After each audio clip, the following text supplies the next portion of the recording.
ಸಂತೋಷ್ ಅವರೇ, big boss ಆದಮೇಲೆ ತುಂಬ ಜನ ಈಗ ನಿಮಗೆ ಫ್ಯಾನ್ಸು ಮೊದಲು ಇದ್ದಿದ್ದು 100 ಪಟ್ಟು ಆಗೋಗುತ್ತೆ. 1000 ಪಟ್ಟು ಅಂದ್ರೆ ಹೌದು.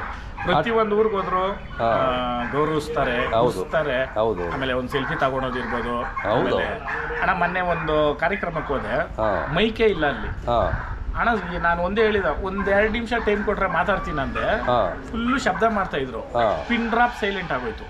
ಅಂದ್ರೆ ಅಷ್ಟು ಗೌರವ ಕೊಡ್ತಾರೆ. ನಾನು ಯಾವತ್ತೂ ಕೃತಜ್ಞತೆ. ಖಂಡಿತ ಆ ಟೈಮಲ್ಲಿ ಸ್ವಲ್ಪ ಕಂಟ್ರವರ್ಸಿಗಳು ಆಯ್ತಲ್ಲ, ಅವಾಗ ನಾವು ಆಮೇಲೆ ಮತ್ತೆ ಮಾತಾಡೋಕ್ಕಾಗಲಿಲ್ಲ ನಿಮ್ಮ ಜೊತೆ. ಬಿಗ್ ಬಾಸ್ ಅಲ್ಲಿದ್ದಾಗ ಕೆಲವು ಕಂಟ್ರವರ್ಸಿ ಉಂಟಾಕಿದ್ರು ಜನ. ಹೌದೌದು. ಏನ್ ಹೇಳ್ತೀನಿ ಅಂದ್ರೆ ನಿಂದಿಸೋರು ಇರ್ಬೇಕಯ್ಯ ಹಂದಿ ಅಂತೆ ಅಂತ ಅವ್ರು ಇರಬೇಕು. ಆಮೇಲೆ ಸುದೀಪ್ ಅಣ್ಣ ಒಂದು ಡೈಲಾಗ್ ಹೇಳಿದ್ದಾರೆ. ಡೈಲಾಗ್ ಅನ್ನೋದಕ್ಕನ್ನ ಜನಕ್ಕೆ ಅದು ಬೇಕು. ಕೆಲವೊಂದು ಪ್ರಾಣಿಗಳನ್ನ ದೇವರೇ ಸೃಷ್ಟಿ ಮಾಡಿರ್ತಾರಂತೆ, ಅದನ್ನ ತಿನ್ಬೇಕು ಅಂತ. ಯಾಕಂತಂದ್ರೆ ಅವ್ರಿಗೆ ಅನ್ನ ಹಾಕಿದ್ರೆ ತಿನ್ನಲ್ಲ ಅವರು ಏಲ್ ತಿಂದು ಬದುಕಿರ್ತಾರೆ, ಅವ್ರಿಗೆ ಅದೇ ಬೇಕು.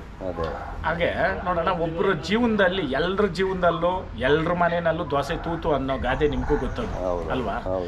ಅದ್ರನ್ನ ಇಟ್ಕೊಂಡು ಕೆಲವೊಂದುಗಳನ್ನ ಕೆಲವೊಂದು ಈಚೆ ಹೇಳ್ಬೋದು, ಕೆಲವೊಂದು ಈಚೆ ಹೇಳೋಕ್ಕಾಗಲ್ಲ. ಇವಾಗ ನಮ್ಮ ಪರ್ಸನಲ್ ಲೈಫ್ನ ಪಬ್ಲಿಕಲ್ಲಿ ಹೇಳೋದು ಎಷ್ಟು ಸರಿ, ಇಲ್ಲ ಪಬ್ಲಿಕಲ್ಲಿ ಪ್ರಶ್ನೆ ಮಾಡೋರು ಎಷ್ಟು ಸರಿ? ಅವ್ರ ಹೆಂಡ್ರ ಮಕ್ಕಳು ಕರೆಕ್ಟಾಗಿ ಇಟ್ಕೊಂಡವ್ರ? ಆ ಕಾರಣಕ್ಕೆ ಕೆಲವೊಂದು ಅವಿವೇಕಿಗಳನ್ನ 70 ವರ್ಷ 60 ವರ್ಷ 50 ವರ್ಷದವರು ಅವ್ರ ಮಕ್ಕಳ ವಯಸ್ಸು ನಾನು ಎಲ್ಲೋ ನನ್ನ ಕಷ್ಟದಲ್ಲಿ ನಾನು ಬೆಳೀತಾ ಇರೋದು, ಯಾರ ಮನೆ ದುಡ್ಡು ತಿಂದು, ಇಲ್ಲ ಯಾರನ್ನ ಹಾಳು ಮಾಡಿ, ಇಲ್ಲ ಯಾರಿಗೋ ಬಕೆಟ್ ಹಿಡ್ಕೊಂಡು ಬೆಳೆದವನಲ್ಲ ನಾನು ಹೊರಗಡೆ ಇದ್ದವಾಗ ನಾನು ಮುಂದೆ ಬಂದವಾಗ ಕೈ ಎತ್ತು ಮುಕ್ಕೋರು, ನಾನು ಒಳಗಡೆ ಹೋದವಾಗ ನನ್ನ ಬಗ್ಗೆ ಏನಂದ್ರೆ ಅದು ಮಾತಾಡ್ತಾರೆ ಅಂದರೆ ಅವ್ರ ವ್ಯಕ್ತಿತ್ವ ತೋರಿಸ್ತೈತೆ ಅಲ್ಲಿ, ಅರ್ಥ ಮಾಡ್ರಿ. ಇಲ್ಲ ಓಪನ್ ಸ್ಟೇಟ್ಮೆಂಟ್, ನಾನು ಏನಾದರೂ ಅವ್ರದ್ದು ತಿಂದಿದ್ರೆ ಚಾಲೆಂಜ್ ಮಾಡಲಿ, ಅವರು ಇಂಥದ್ದು ನನಗೆ ಮಾಡಿದ್ಯಾ ಬಾರ ಇಲ್ಲಿ ಅಂತ ಅಲ್ವಾ? ನನಗೆ ಅವ್ರಿಗೆ ಸಂಬಂಧನೇ ಇಲ್ಲ. ನಮ್ಮ ಮನೆಯಲ್ಲೇ ಊಟ ತಿಂದ್ಬಿಟ್ಟು ನೀರು ಕೊಟ್ಬಿಟ್ಟು ನನ್ನ ಕೈ ಇಟ್ಬಿಟ್ಟು ಹೋಗಿರೋರು ಅವ್ರು ಬಂದ್ಬಿಟ್ಟು ಯಾವುದೋ ಮೀಡಿಯಾ ಮುಂದೆ ಕುತ್ಕೊಂಡು ಮಾತಾಡ್ತಾರಂದ್ರೆ ಅವ್ರ ಹೆಂಡ್ರು ಮಕ್ಕಳದು ಮಾತಾಡಿದ್ರೆ ಎಷ್ಟನ್ನ ಐತೆ ಅಲ್ವಾ? ಆ ಕಾರಣಕ್ಕೆ ಜೀವನ ಅನ್ನೋದು ಎಲ್ಲರ ಲೈಫಲ್ಲೂ ಕಷ್ಟಗಳು ಬರ್ತೈತೆ, ಸುಖನೂ ಬರ್ತೈತೆ, ಅದನ್ನ ಅರ್ಥ ಮಾಡ್ಕೊಬೇಕು. ಆಮೇಲೆ ನಾನು ಅಷ್ಟು ಈಸಿಯಾಗಿ ಯಾರನ್ನೂ ಶತ್ರು ಅಂತೂ ತಿಳ್ಕೊಳಲ್ಲ. ಅವ್ರ ಶತ್ರುಗಳಲ್ಲ, ಅವರು ಗುಳ್ಳೆನರಿಗಳವರು. ಯಾಕಂತಂದ್ರೆ ಸತ್ತು ಹುಲಿನೋ ಸಿಂಹನ ಹೋಗಿ ಪ್ರಾಣಿನ ಹೊಡ್ಕೊಂಡು ಬಂದು ತಿಂತಾ ಇದ್ರೆ ಹಿಂದೆಯಿಂದ ಬಂದು ಕಿತ್ಕೊಂಡು ಹೋಗಿ ತಿನ್ನೋ ಅಂತಕ್ಕಂಥ ಜನ ಅಲ್ವಾ? ನಾನು ಶ್ರಮಪಟ್ಟು ಕಷ್ಟ ಬಿದ್ದು ಇವತ್ತು ಹಳ್ಳಿಕಾರು ದನ ಅಂದ್ಕೊಂಡು ಬೆಳೆದಿದ್ದು ನಾನು. ನೀವು ದನ ಕಟ್ತಾ ಇದ್ರಿ, ನೀವು ಬೆಳೀರಿ, ನಾನೇನಾದ್ರೂ ಅಡ್ಡ ಇದ್ದೀನ?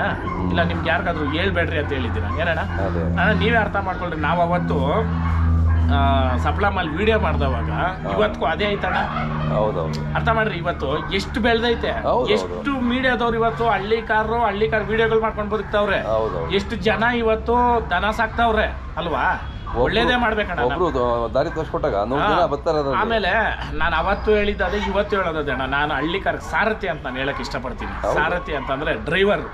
ಯಾಕಂತಂದ್ರೆ ಅದನ್ನ ಒಂದು ಒಳ್ಳೆ ದಾರಿನಲ್ಲಿ ಕರ್ಕೊಂಡೋಗ್ಬೇಕು, ಬಿಟ್ರೆ ಅದನ್ನ ತಗೊಂಡೋಗಿ ಬೇರೆ ಕಡೆ ಬಿಡೋದು ಆ ತರದ್ ನನ್ನ ಹತ್ರ ಇಲ್ಲ. ಆಮೇಲೆ ನಮ್ಮ ಸಪ್ಲಮಲ್ಲಣ್ಣ ಜಾತ್ರೆ ಹುಟ್ಟಿದಾಗಿಂದನೂ ಚಿನ್ನ ಕೊಟ್ಟು ಪ್ರೈಸ್ ಯಾರು ಕೊಟ್ಟಿರಲಿಲ್ಲ ಅನ್ನ ತಿಳ್ಕೊಂಬರೋ ಕರು ಕೂಡ ಕೊಟ್ಟಿದ್ದೀರಿ. ನಮ್ಮ ಹೊಸಕೋಟೆ ಭರತ್ ಗೌಡ್ರು ನಮ್ ಸಹಕಾರ ಮಾಡಿದ್ರು. ಆಮೇಲೆ ನಮ್ಮ ರಾಮಗೊಂಡಳ್ಳಿ ಸಂಜೀವಣ್ಣು ಅಣ್ಣ 101 ವರಿ ಕಣ, ಪ್ರತಿ ಒಂದು ವರಿಗೂ ಇವತ್ತಿನ ಕಾಲದಲ್ಲಿ 7,500 8,000 ಐತೆ ಒಂದು ಗ್ರಾಮ್ ಚಿನ್ನ. ಚಿನ್ನ ಕೊಡೋ ಮುಖಾಂತರ ಪ್ರೋತ್ಸಾಹ ಮಾಡಿದ್ದು ರೈತರ್ಕ. ಹೌದಣ್ಣ, ಅಂತ ಪುಣ್ಯಾತ್ಮರು. ಆಮೇಲೆ ಪ್ರಪ್ರಥಮ ಬಾರಿಗೆ ಓರಿನ ಸ್ಟೇಜ್ ಮೇಲೆ ಕರೆಸಿ ಓರಿ ಮಾಲೀಕರನ್ನ ಅಲ್ಲಿ ಅವ್ರಕ ಗೌರವ ಸಮರ್ಪಣೆ ಸಾಧನೆ ಮಾಡಿ ತೋರಿಸ್ಬಿಟ್ರು. ಹೌದಣ್ಣ. ಆಮೇಲೆ ಈ ಸಲ ಕಳ್ಳೆಕಾಯಿ ಪರಿಷೆ ಕೂಡ ಮಾಡ್ಬೇಕು ಅಂತ ನಾವು ಜ್ಞಾಪಕ ಆಯ್ತಣ್ಣ. 5-6 ವರ್ಷ ಮುಂಚೆ ನಾವು ಸ್ಟಾರ್ಟ್ ಮಾಡಿದ್ವಿ. 3 ವರ್ಷ ಮಾಡಿದೆ ನಾನು ಕಳ್ಳೆಕಾಯಿ ಪರಿಷೆ. ಬೆಂಗಳೂರು ಹುಡುಗರು ಸಹಕಾರ ಮಾಡಿದ್ರೆ ಈ ವರ್ಷ ಕೂಡ ಕಳ್ಳೆಕಾಯಿ ಪರಿಷೆ ಮಾಡೋಣ ಅಂತ. ಯಾಕಂತಂದ್ರೆ ಆ ಬೆಂಗಳೂರು ಜನಕ್ಕೆ ಗೊತ್ತಾಗ್ಲಿ ಕಲೆ ಇದ್ರನ್ನ ಎಲ್ಲಾನು. ಆಮೇಲೆ GKVಗೆ ದಯವಿಟ್ಟು ಮಿಸ್ ಮಾಡಿದ್ರೆ ಬನ್ರಿ. ಇದು ನಾನು ಯಾಕೆ ಕಳಕಳಿಯ ಮನವಿ ನಂದು, ಯಾಕಂತಂದ್ರೆ ತುಂಬಾ ಇನ್ಫಾರ್ಮೇಶನ್ ಸಿಗುತ್ತೆ ನಿಮ್ಗೆ, ತುಂಬಾ ಚೆನ್ನಾಗೂ ಇರುತ್ತೆ ಅಲ್ಲಿ ನೋಡೋದಕ್ಕೆ ಅಲ್ಲಣ್ಣ. ಆ ಕಾರಣಕ್ಕೆ ಎಲ್ಲರೂ ಬಂದು ಪ್ರೋತ್ಸಾಹ ಮಾಡ್ರಿ, ಒಳ್ಳೇದಾಗ್ಲಿ. ಆಮೇಲೆ ನೀವೇ ಹೇಳಿದ್ರಲ್ಲ, ಕೆಲವೊಂದು ಮುಂದೆ ಮಾತಾಡೋಕೆ ಯೋಗ್ಯತೆ ಇಲ್ದವರು ಹಿಂದೆ ಮಾತಾಡೋರು. ಆ ಹಿಂದೆ ಮಾತಾಡೋರಿಗೆ ಆಮೇಲೆ ನಿಮ್ಮ ಜೀವನದಲ್ಲೂ ಈ ಥರವ್ರು ಸಿಗ್ತಾ ಇರ್ತಾರೆ. ನಿಮ್ಮೆಲ್ರಿಗೂ ನಾನು ಒಂದೇ ಕೇಳ್ಕೊಳೋದು, ನಿಮ್ಮ ಕಾನ್ಸಂಟ್ರೇಷನ್ನು, ನಿಮ್ಮ ಶ್ರದ್ಧೆ, ನಿಮ್ಮ ಟೈಮು ಅಂದರೆ ನಿಮ್ಮ ಸಮಯ, ಇದೆಲ್ಲನೂ ದಯವಿಟ್ಟು ನಿಮ್ಮ ಕೆಲಸದ ಬಗ್ಗೆ ನೀವು ಗಮನ ಕೊಡ್ರಿ. ನೀವು ಜೀವನದಲ್ಲಿ ಮುಂದಕ್ಕೆ ಬರ್ತೀರಾ. ಈ ಥರ ಅವಿವೇಕಿಗಳಿಗೆ, ಅವಿವೇಕಿ ಪ್ರಶ್ನೆಗಳಿಗೆ, ಅವಿವೇಕಿ ವರ್ತನೆಗಳಿಗೆ ನಾವು ಬಲಿಯಾಗಬಾರ್ದು. ಅವ್ರಿಗೆ ನಾವು ಇಗ್ನೋರ್ ಮಾಡಬೇಕು. ಯಾಕಂದ್ರೆ ಇಗ್ನೋರ್ ಅನ್ನೋ ಪದನ ಬಳಸಲೇಬೇಕಲ್ಲ ನಮ್ಮ ಜೀವನದಲ್ಲಿ. ಅದ್ರ ಇಂಥವ್ರ ಹತ್ರ ಬಳಸ್ಕೊಳ್ರಿ ನೀವು. ಅವ್ರು ಅಲ್ಲಿ ಇದ್ರೂ ಇಲ್ಲ ಅಂದ್ಬಿಟ್ಟು ನೀವು ನಡ್ಕೊಂಡು ಹೋಗ್ರಿ. ನಿಮ್ಮ ಜೀವನ, ನಿಮ್ಮ ಸಮಯ, ನಿಮ್ಮ ಕೋಪ, ನಿಮ್ಮ ಆವೇಶ ಎಲ್ಲಾನು ನಿಮ್ಮಲ್ಲಿ ಇರ್ತದೆ.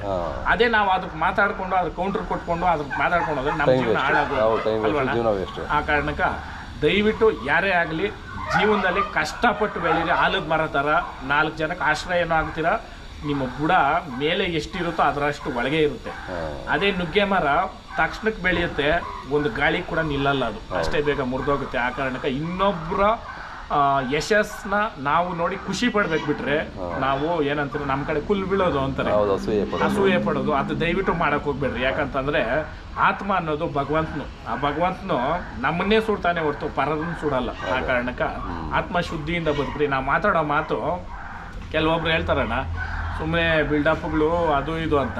ಬಿಲ್ಡಪ್ ಅಲ್ಲ, 24 ಗಂಟೆ ಬಂದು ನೋಡ್ರಿ ನಮ್ಮ ಮನೆ ಹತ್ರ, ನಾನು ಇರ್ಲಿ ಇಲ್ದ ಹೋಗ್ಲಿ ದನ ಇರ್ತದ, ದನಕ್ಕೆ ನಾವ್ ಏನ್ ಸೌಕರ್ಯ ಮಾಡಿದ್ದೀರಿ ಅಂತ.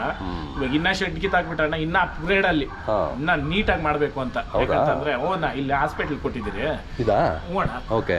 ಈ ಕೋಳಿ ಕುರಿ ಇವೆಲ್ಲ ಈಗ ಓಡಾಡಿದ್ರೆ ಬೇಜಾರಲ್ಲ ನಾವು. ಅದಕ್ಕೆಲ್ಲ ವ್ಯವಸ್ಥಿತವಾಗಿ ಒಳಗಡೆನೆ ಇದ್ದು ಅವುಗಳಿಗೆ ಏನ್ ಬೇಕೋ ಆ ತರ ಮಾಡ್ಬೇಕು ಅಂತ ಮಾಡ್ತೀನಿ. ಆಮೇಲೆ ಮುಳ್ಬಾಗಿಲು ತೋಟಕ್ಕೆ ಬನ್ರಿ ಒಂದ್ಸಲಿ. ಇವಾಗ ಅವತ್ತು ನೀವು ಮಾಡಿದಕ್ಕೂ ಇವತ್ತು ಮಾಡಕ್ಕೂ ನಮ್ಮ ತೋಟದ ವಿಡಿಯೋ ಮಾಡಿಲ್ಲ ನೀವು ಈ ಸಲ ಬನ್ರಿ. ತುಂಬಾ ಚೆನ್ನಾಗಿ ಗಿಡಗಳು ಮರಗಳು ಎಲ್ಲ ಚೆನ್ನಾಗಿ ಅಂಟ್ಕೊಂಡವೆ. ಒಂದು 8 ವೆರೈಟಿ ಮಾವು ಹಾಕಿದಿರಣ್ಣ, ಆಮೇಲೆ 2 ವೆರೈಟಿ ತೆಂಗು, ಆಮೇಲೆ ಇವಾಗ ಶುಂಠಿ ಅಥವಾ ಅರ್ಶನ ಹಾಕ್ಬೇಕು ಅಂತ ಪೂರ ತೋಟಕ್ಕೆಲ್ಲನೂ. ದಯವಿಟ್ಟು ಬಂದು ಕವರ್ ಮಾಡ್ರಿ. ತೋಟದಲ್ಲಿ ತಿಂಗಳಲ್ಲಿ 1 ದಿನ ಅಲ್ಲಿ ಕ್ಲಾಸು, ಮತ್ತೆ ಇಲ್ಲಿ ಮನೆ ಹತ್ರ ಇಲ್ಲಿ 1 ದಿನ ತಿಂಗಳಲ್ಲಿ 15 ದಿನಕ್ಕೆ ಒಂದೊಂದು ಕ್ಲಾಸ್ ಮಾಡಬೇಕು ಅಂತ. ಮಾರ್ಚ್ ಆದ್ಮೇಲೆ ನಾನು ಮಾಡ್ತೀನಿ ಇನ್ಫಾರ್ಮೇಶನ್ಗೋಸ್ಕರ. ಎಲ್ಲರೂ ಬಂದು ಅದರ ಸದುಪಯೋಗ ಪಡಿಸ್ಕೊಳ್ರಿ. ಮಾಮೂಲಿ ಅದು ನಾವೇನಾದ್ರೂ ಮಾಡಕ್ ಹೋದ್ರೆ ಅದು ಹೇಳೋರು ಇದ್ದೇ ಇರ್ತಾರೆ. ನಾನಂತವ್ರು ಕೇರ್ ಮಾಡಲ್ಲ. ಒಳ್ಳೇದಾಗಿ. ಜೈ ಹಳ್ಳಿಕಾರ್.